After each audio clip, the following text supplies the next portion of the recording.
Hello Nigeria, hello Africa. We are here live at Institute for National Transformation. We are here live at Institute for National Transformation, Lekki, Lagos, Nigeria. INC is celebrating its 10 years anniversary today. 10 years anniversary. What a moment, isn't it? Now, Not African TV is bringing to you every bit of the proceeding. On this program today, you have the opportunity to listen from the founder and the director general of INC himself. So you stay tuned, you go nowhere, because we are going to bring a whole lot of activities going on here to you there. My name is Gentle Yoni Kasai. I'm reporting for Not African TV. Stay tuned. Start the dean, the heads of department of the university. I just got off the phone from the vice chancellor and I was asking him, how are things there? He said, Prof, since you people came, it's now a watershed moment for us. Every conversation is referred to that training. When somebody makes a comment, we ask the person, were you not in the training? These are things that have already been addressed. We welcome an opportunity to train the partnership of international organizations that wish to partner with us. We want to assure you that all funds raised will be accounted for. We are an institute that's driven by integrity. In fact, we see our work as a mission. I'm not on salary. The institute doesn't pay me, yet I've worked for the institute for 10 years. My wife is not on salary. Many of these are all volunteers. So it's not about what we can chop. It's about what impact we can make. So, sir, this is not a workshop. This is not a mission you undertake with luxury in mind. You're already hardened to know that it's going to be a battle. So, for many years, even till today, but thank God I have skills. Before I came, I was a consultant to Standard Organization of Nigeria. I was helping them establish standards. So I have expertise that I can sell. And fortunately, organizations, and I have a lot of speaking engagement. So I live on that. And even to some extent, use it also to support the institute. The reason the funding is critical is that you have to be careful who funds you. Because whoever blows the piper will dictate the tune. So the leadership knew from day one that we have to carry the burden. So even in renting this place, for example, Miss Juliet Unity is the one, she has the skills in interior decoration. So she did all the interior decoration at cost. But if you come in, you think we have all the money. Our uncle has the skills, Prince Ruben. So we all brought in our skills, contributed money. So all this is funded by INT contribution. Because we are extremely careful about selling the vision. We don't want anyone that will muscle us and not allow us to express.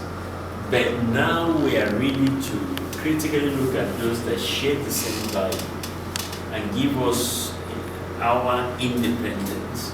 And when we find them, we're ready to partner. So we charge students fees. From the fees, we pay our staff. We have staff here in Lagos. We also have staff in Abuja. But I can tell you it's not easy. But we are all ready to do whatever it takes. The vision is more important than our comfort. If this nation is destroyed, where will you enjoy your comfort? So that's about funding is what? So what does that mean? Purity, integrity, clean. What made it clean? Those the four values that has been imbibed of excellence, integrity, responsibility, and compassion. That's why I say it's time to eat another type of rice. so that this one will not constipate us, this one will clean us. Now you notice the hand that's holding the globe is what? It's a black hand. That is to tell ourselves it's time we take responsibility for Africa, not looking to anybody else. Otherwise, a white hand would have been there because we are looking for them to give us aid. But this time we're saying we're going to take responsibility. Okay, so that's essentially. And blue connotes, you notice our uniform. The same white means what? Purity, integrity, and then what is the black coat? I'm black and I'm proud of it. And what is the royal tie? Royalty, nobleness, which says I'm black, I'm proud, I'm royal, I'm noble. So maybe all of you should put on that. All right. Patriotism, you're extremely correct. Patriotism is very low. A nation like Rwanda has extremely high patriotism. Rwandese carry themselves with dignity. Where's the origin of low patriotism in Nigeria? Let me share my own personal example. I'm from Anambra State. I've grown up in Anambra State. I was grown up to believe that I was from a very poor family. In other words, my well-to-do-ness of my father was deliberately hidden from me. So I grew up with a typical village mentality. But growing up in that small village in Anambra, the kind of picture that was painted about the other parts of Nigeria, the Yorubas, you were called the people that eat oil soup. That's how I knew you. Is it oil soup? Uncle, you haven't even been the oil soup. And then in the north. So I'm trying to say that parents and elders play a critical role in painting a picture of the nation. When you castigate other people groups, when you castigate other tribes, you know, it becomes difficult to have a sense of nationhood. So with that mentality, I left and went to Europe. I'm a national king. So they go to Abuja with a knife, not with a shovel. One goes to build, the other goes to cut a cake. So I bring it back to all of you here. What are you saying to your family? What are you saying to your friends? What kind of conversations are you having? Is it building a nation or is it tearing it down? The 21,000 vision, yes, it's going to put enormous demand on our manpower. Prince Olumide, he's the deputy country director. About how many facilitators do we have now in Nigeria? About 30. In Uganda, we have over 50. So globally, we have more than 75 well-trained people. But we've just started developing a program to expand that capacity. Out of the 600 that have gone through the course, or more than, we're now inviting some to come back for retraining in preparation for this campaign. Now, 21,000, is that big enough? Well, studies have shown, and Nigeria will prove it, that to change a nation, you only need to raise the square root of the population. You only need to raise the critical mass you need is the square root of the population of the nation. Because it's not a crowd that changes a nation. It's a few who are critical thinkers, who are committed, who are passionate. And Prince Olumide, again, the square root of Nigerian population. It's 14,000. It's about 14,000. So 21,000 is way in excess of what we need. but they have to be strategically positioned to influence the rest. But just to throw in a point, if you go back and look at Nigeria since 1960 till now, the people who have been ruling us, are they up to 21,000? Are they up to 10,000? Are they up to 5,000? Then you can see the effect of what 21,000 was. An asset that any individual can subscribe to. So we emphasize more on the personal development, which eventually leads to national development. In fact, I'm inviting you to come and develop yourself. Forget about media, just come and equip yourself. Finally, okay, I think I answered about the special discount. Did I miss anything? About other nations, you talk about training. Have other nations been training to get to where they are? Why do we think it is training that will bring the transformation we need? I believe I answered that. Research has clearly shown. Why Nigerians seem less patriotic? Yes, and I answered it. It's actually, in Nigeria, training helps because you can see since going through the institute, when, by the way, those that go through the oak seed are called oak seeds. So they call each other oak seeds. And they behave in a different way. They have a different mentality because they are connected by a higher value than by their tribal sentiment. So training also has a lot to do with it. Yes, please.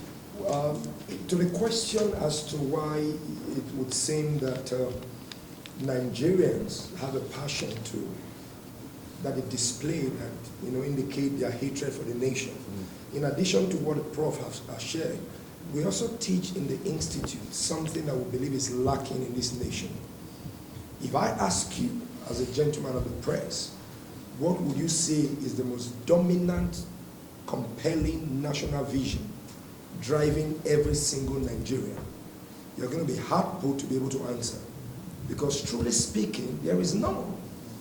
We've not been able to come around a driving motivational platform that will say every single Nigerian, regardless of creed or color or religion, is pursuing.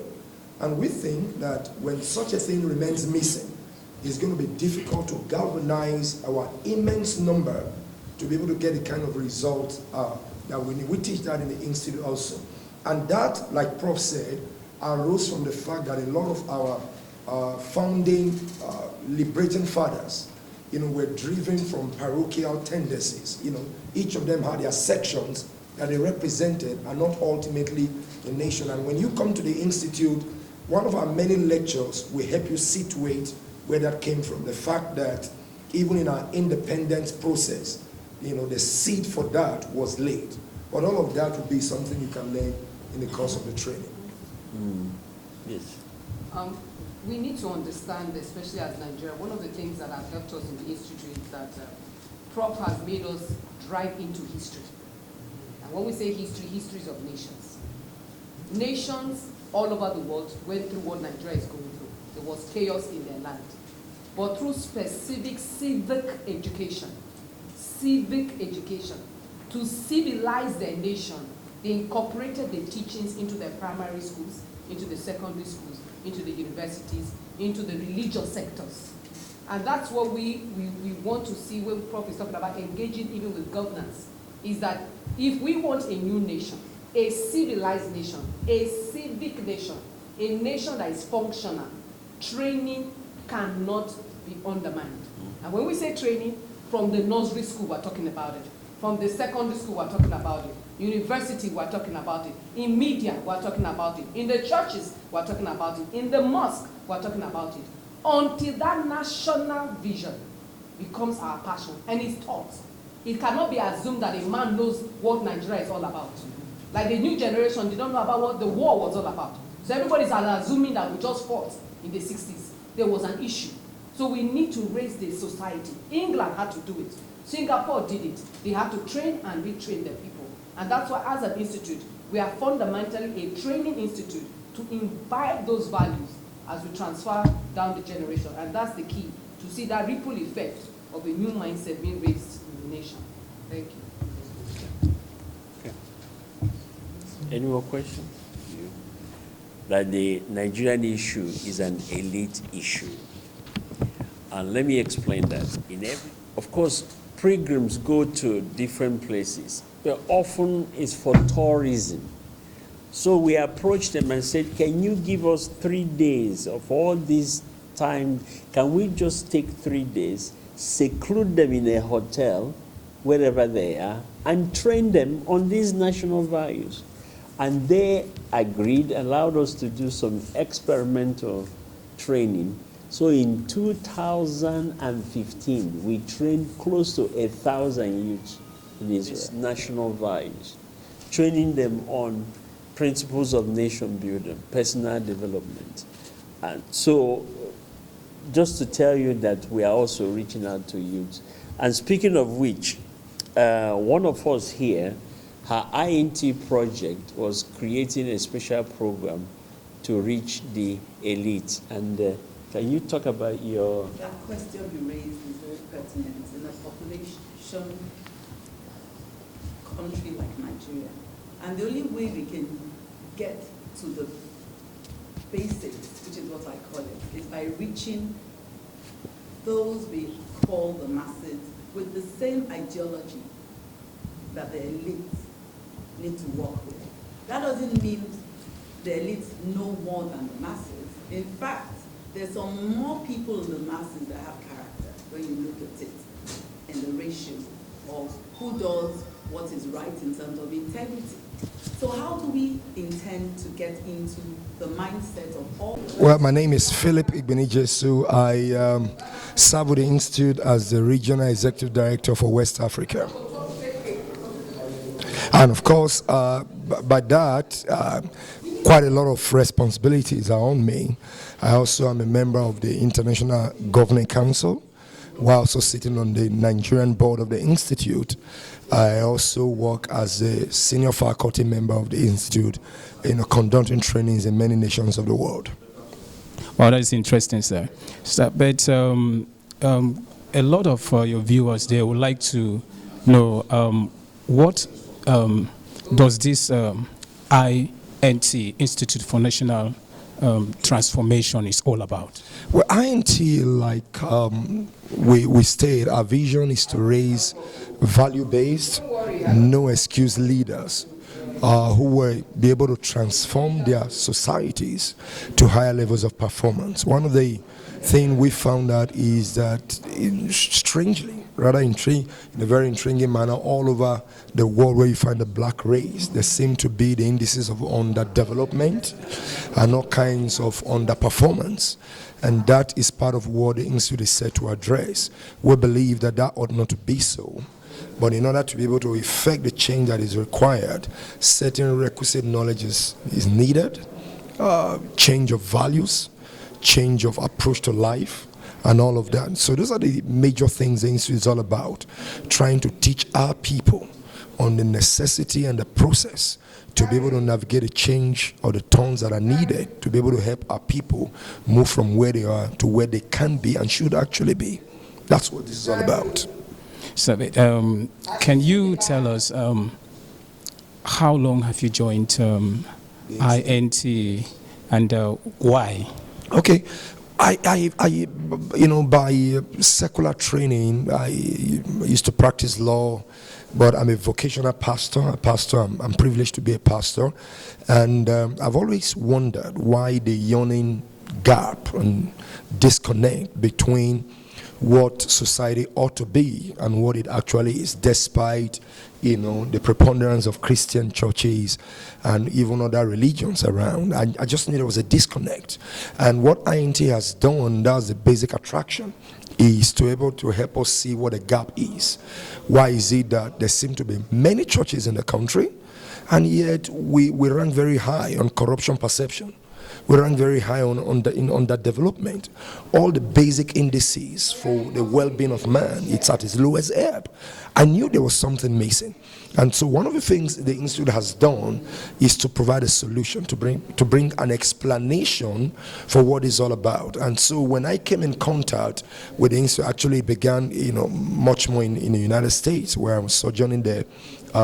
Professor Anigbogo and I and a couple of other people traveled to a country, the Ukraine precisely, and we came on a lecture of a man who was very passionate about that. The Institute is celebrating its 10 years anniversary today, yes. And the fact that the Institute has also produced very many graduates. Yes. So what can you say to be the impact that the Institute has on this graduate outside there? Quite a lot. Actually, too numerous to be enumerated within such a short stand-up interview like we're having right here.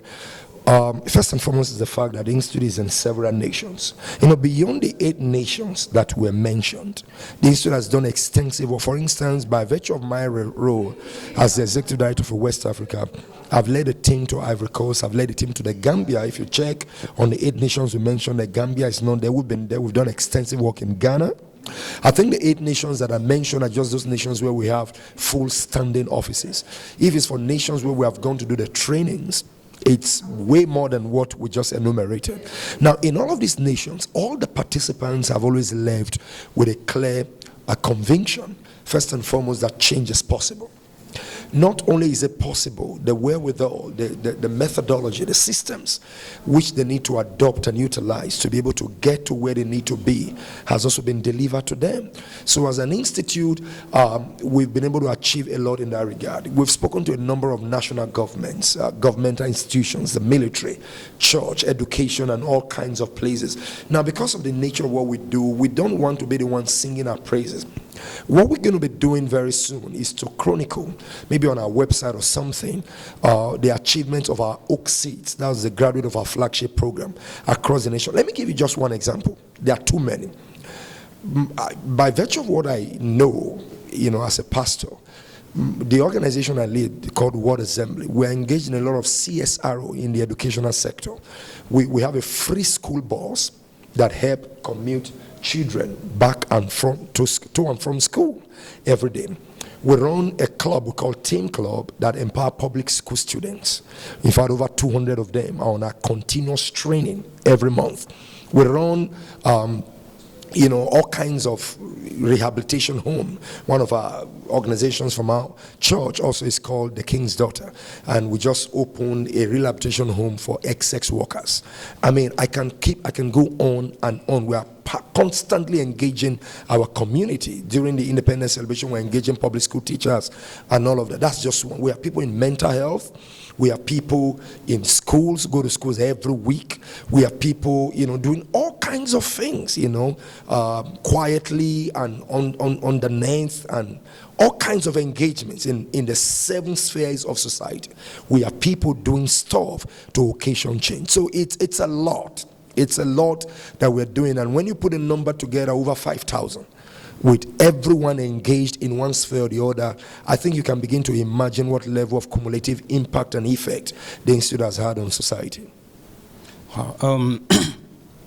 Considering the fact that you've highlighted the impact and the achievement, yes, of the Institute, yes, so far, I would like to ask you, where do you see INT in the next 10 years? In the next 10 years, thank you. Well, we continue to emphasize what we call our hedgehog, which is our area of emphasis, which is training. We believe that in order to change a prevalent mindset, which is the bane of our underdevelopment, a prevalent mindset, that's not going to come with catchphrases, with slogans, with nice platitudes and nice statements on television, jingles. Those don't change people. When people have a mindset that has been formed and set, it will require a systematic way of training to be able to occasion that change. So the Institute is going to double her effort to achieve what we consider a goal of about 21,000 graduates of the institute. So we're going to multiply our training platforms in order to be able to achieve that. And we're going to see how we can now begin to syndicate all of the impact and influences of the institute in order to ensure that that which we are doing begin to show much more to the visible public. So in the next 10 years, we see higher impact. We see more people trained. We see we inching closer by the day to the Nigeria of our dream and the black race of our dream. And we see a lot of collaboration across every strata of society. And we see us opening a lot of more international centers, especially within the African continent. And every such related activity is just certainly going to be on the bill. Oh. So, now, what do you have to say to the public out there? Yes. And for some who have not heard about INT, some have perhaps heard about it but don't know much about it, and you'd like to use this platform to say a word to them, what do you have to say to the public? The Institute for National Transformation is an institute that I would like members of the listening public to get to know about and identify with. The Institute for National Transformation is an institute set for. We're not just an institute that studies transformation. We're an institute that is for. We are pro-transformation. Our vision is to see transformation, starting from individuals to organizations to communities and to whole nations. And in that regard, we would say to any member of the public hearing us that if that is your passion, if that is your faith, then you have an institute you can partner with. And you have so many people who have same passion, who are already on board the institute, that you can network with in your vision and aspiration to contribute your quota to the enhancement and resurgence of the Nigerian nation. Now, in that regard, may I quickly say that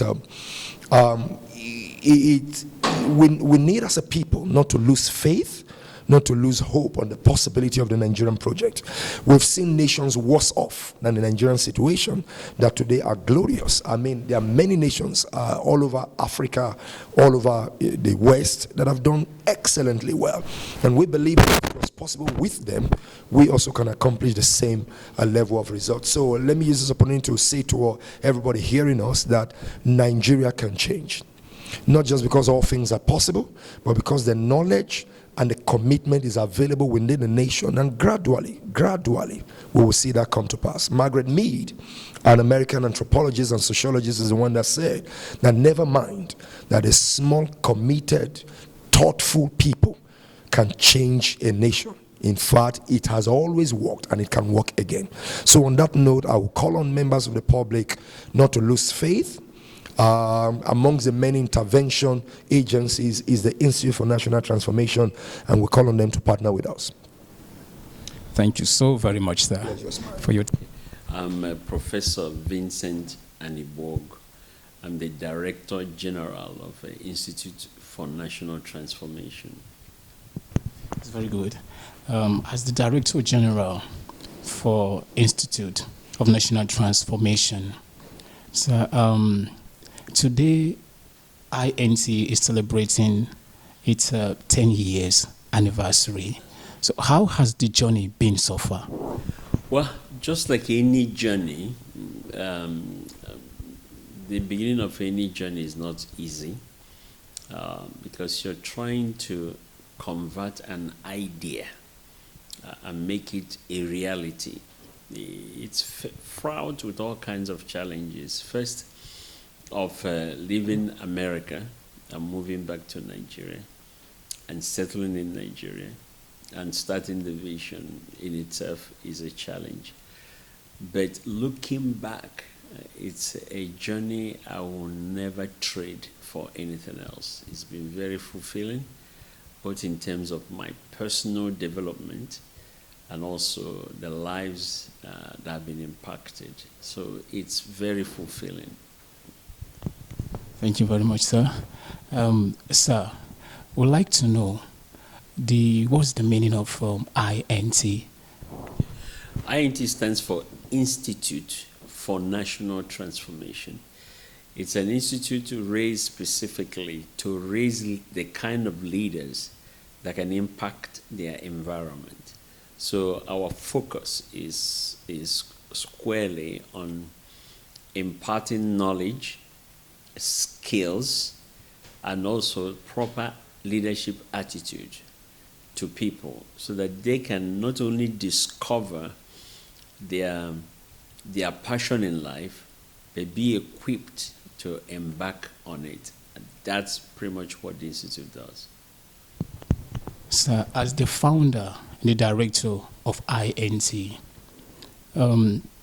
what can you say that has been the challenges, and that what came through your mind when you were about to embark on this journey? I mean, a lot of things must have been, passing through your mind. So what came through your mind? Just like any vision, it's not always very clear what is it that you want to embark on. And what is the word here? Embarking on a journey of changing human minds is the toughest job that I know. First of all, you have to understand what the issues are that they're struggling with. You also have to understand the level that you want to take them to, and then be able to design the curriculum with all the reading materials and all the movies, all the tools that you need to take them from the level where they are to the level where you're expected to be. It's not easy, and it's something you learn on the way. But I have said that, but I can say that after 10 years, we are very proud of what God has done, how far He has brought us, ideas, knowledge, networks that we have built.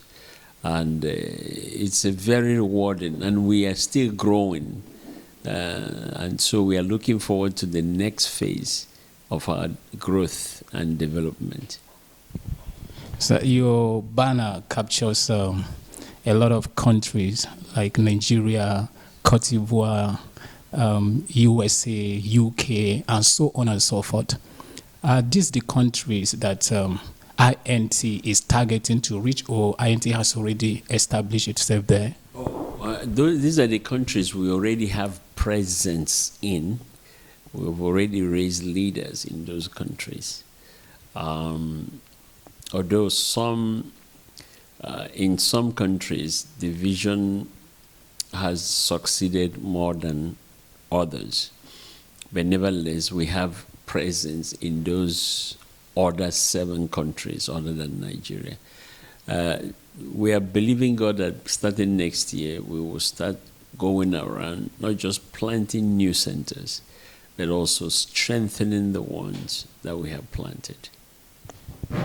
Wonderful. So you just highlighted a bit about what the vision, the mission, and the core values of the institution is all about. Can you still elaborate more on it? Yes, our vision is the transformation of families, organizations, communities, and nations to their highest levels of performance and achievement. That means that, going by the scripture, Genesis chapter 1 said that when God looked at everything He had created, He said it was very good. So everything God has created is very good. When God creates a nation, there's a level that He wants to take that nation to that becomes very good. Even us as individuals, there's still a level we should attain by which God can look at us and say, very good. So our aim in the Institute, therefore, is to empower individuals so that they can help build better families, build better communities, build better organizations, and ultimately better nations. The mission, therefore, is raising value-based, no-excuse leaders who have who are responsible, who have integrity, who are compassionate, and also who can do things excellently. And then release them into the society so they can begin to impact their environment for good. So you made mention of one of the goals is to raise leaders who are responsible. And 10 years down the line, and I want to believe that this institution has produced very many graduates who are out there. Can you say that they are responsible enough, or they are representing this institution as it should be? Well, just like anything in life, even when you manufacture products, there are some that are good, there are some that don't turn out exactly how you want, but there are many that are very good. I would say, in looking back over the last 10 years, we have indeed raised leaders who are making impact in various sectors of the society, whether in the political sector, the business sector, the education sector, the religious sector, the social or family sector, or even the celebration or entertainment sector, and the media and communication. Yes, and not just in Nigeria, but across the continent. When we look back and see what some of our alumni are doing, we are quite proud of them, and also how God has helped us. But also in the process, we have learned some lessons. We have learned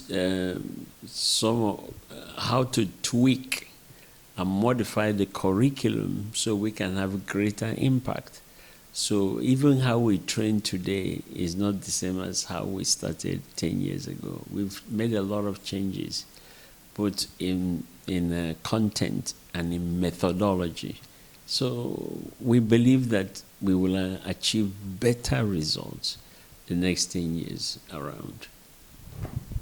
And that takes me to the next question. I think you have touched a bit of that question, but I was to ask you, INT celebrates its 10 years anniversary, and where do you see INT in the next 10 years? Can you tell us more? Yes.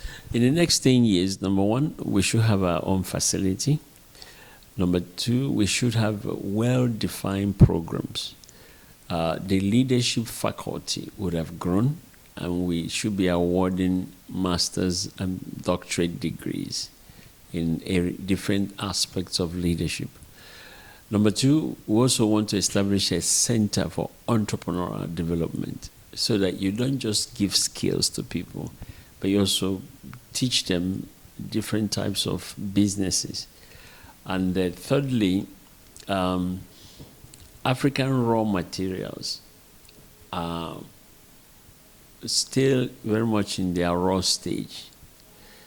We like to create a faculty that will look into how to convert our raw materials to better finished products.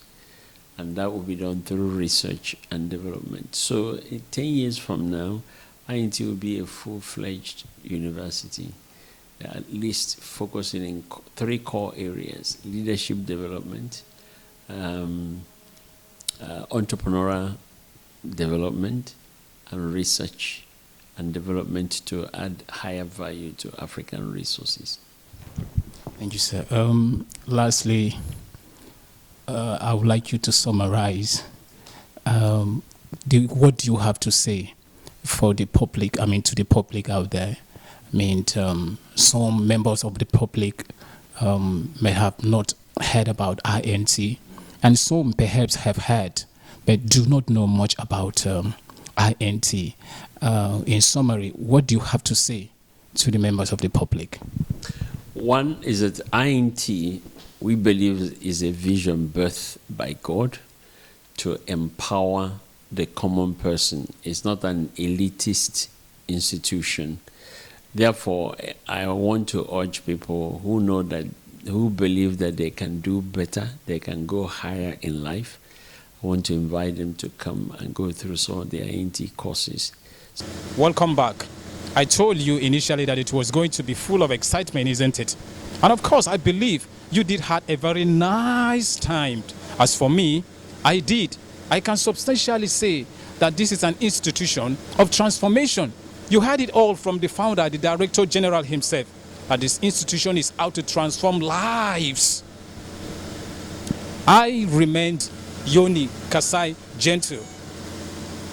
Till we come again next time, same station, I sign out. Peace.